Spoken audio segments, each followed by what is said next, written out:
বিগত ফ্যাসিস্ট সরকার ভারতীয়দের আর বর্তমানে পাকিস্তানি শিল্পীদের সুযোগ দেওয়া হচ্ছে, আর অবহেলিত থাকছে দেশীয় শিল্পীরা, অভিযোগ করেছেন বিএনপি নেতা সুলতান সালাউদ্দিন টুকু।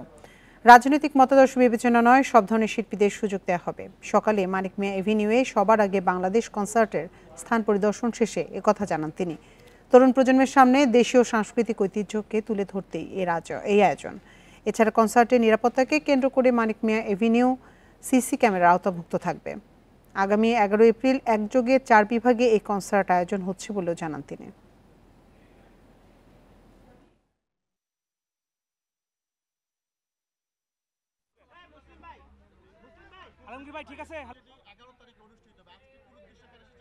বান্ডেল থাকলে প্রতি সেনমানিতে টাকা বাঁচবে।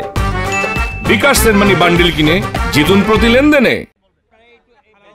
আমরা দলগত দিক থেকে কিন্তু এটা বিবেচনায় নিচ্ছি না, আমরা নিচ্ছি বাংলাদেশ হিসাবে বিবেচনায় নিয়েছি। এই বাংলাদেশের সকলকেই আগামী দিনে দেশপ্রেমে উদ্বুদ্ধ হয়ে দেশের পক্ষে কাজ করতে হবে, কারো ব্যক্তির পক্ষে যাতে কেউ কাজ না করে, সেই জন্যই কিন্তু আমাদের এই উদ্যোগ।